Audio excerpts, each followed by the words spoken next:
Alors début de cette grande randonnée dans le Beaufortain, au-dessus de Granier, dans une toute petite route qui monte entre 10 et 13%, mais qui est magnifique. Vraiment un peu ce panorama avec quelques cabanes de bergers. Certaines ont été réaménagées.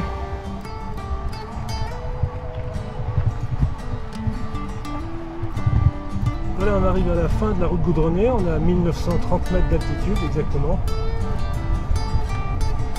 Les dernières voitures stationnent ici. Et là on va donc attaquer en direction du Cormeilles-l'Ardèche.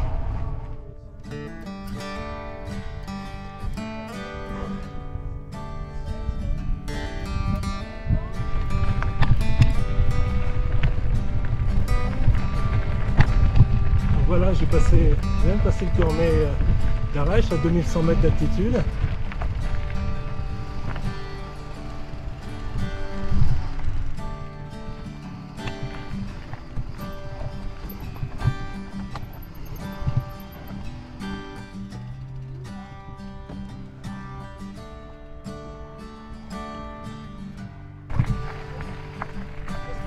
Oh, je vous en prie, il en faut pour tout le monde. Oui, non, mais qui traverse.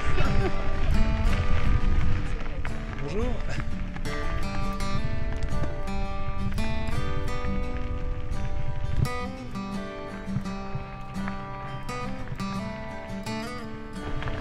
Un petit bout de paradis.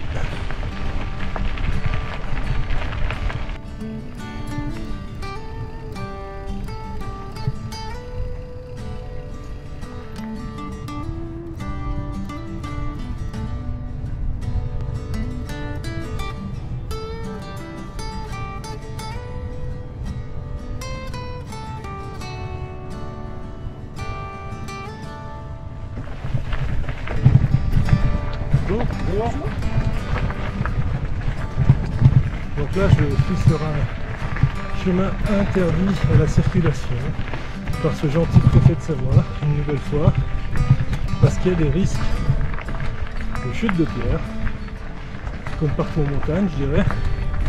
Mais bon, voilà. Alors plutôt que mettre à vos risques et périls, on va dire faites attention.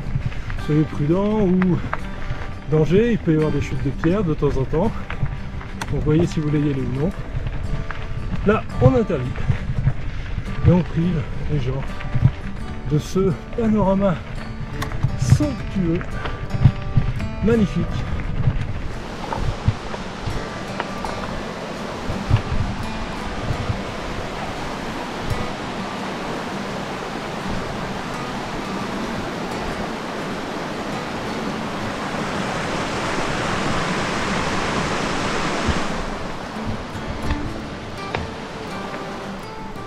Bon, les planches sont pas bien larges, mais bon, ça devrait suffire.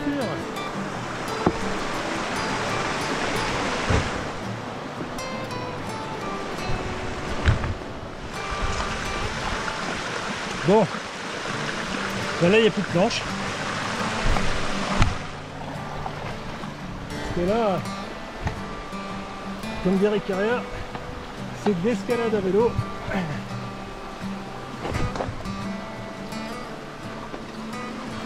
Alors avec les cales sous les godasses, c'est un vrai plaisir sur les rochers mouillés. Bon là j'ai pas tellement le choix. Je suis à... Oh, je suis qu'à 1860 mètres d'altitude. J'ai au moins 200 ou 300 mètres encore à faire. On est entre deux lits de ruisseau dans un chemin qui... un vrai chemin de chèvre et qui est pas simple.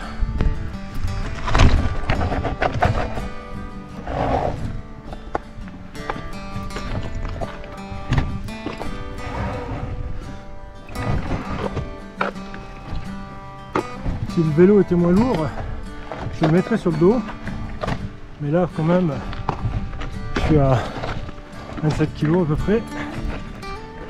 Ça commence à faire son petit poids.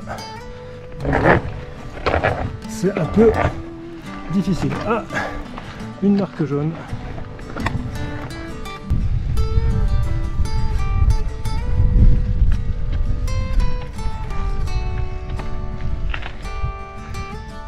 Bon, voilà le col de la Lauze, 2120, à peu près la moitié en poussant le vélo. Il y a une partie qui est relativement ardue avec des marches, des rochers. Là il faut vraiment pousser et lever le vélo et soulever le vélo. Là maintenant ça va être nettement meilleur.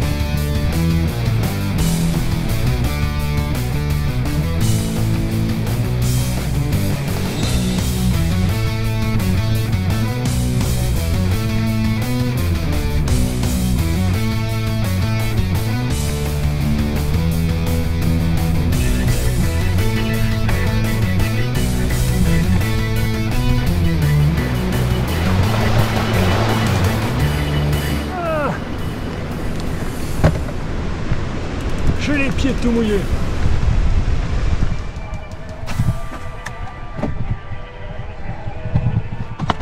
Donc là on est en direction de Grand Nab. Un chemin tantôt très sympa en forêt et puis d'autres moments comme là dans un vrai pierrier un peu délicat.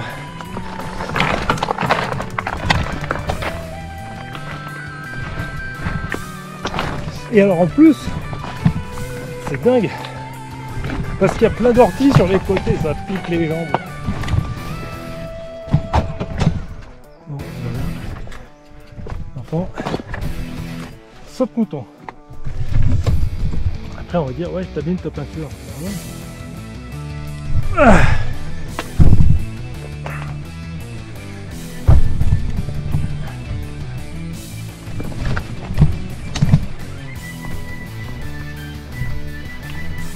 Hop, on est presque. Enfin, il faut ce passage. Allez, let's go. Alors il est parti. Il faut faire attention parce qu'il n'y a pas beaucoup de place et ça descend sec. Allez.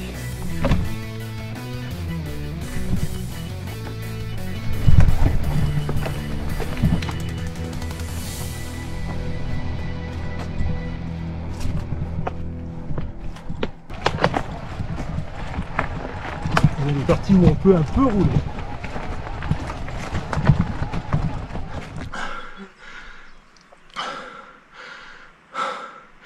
Faites demi-tour.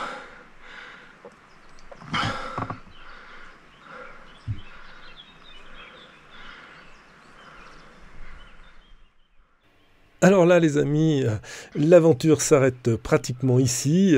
3 minutes plus tard, mon GPS s'arrêtait, faute de batterie. Et 5 minutes après, c'est au tour de la batterie additionnelle du vélo que j'avais pris la précaution d'installer, puisque le tour fait 2800 mètres de dénivelé. Là j'en suis à presque 2000.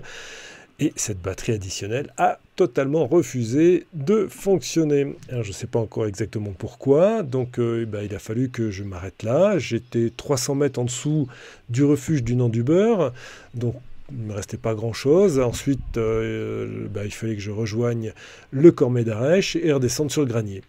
Promis, on fera la suite de cet itinéraire une prochaine fois. Et moi, j'ai fait demi-tour. Je suis redescendu à Aiguebelle, où Daniel est venu me chercher en voiture. J'étais un peu penaud.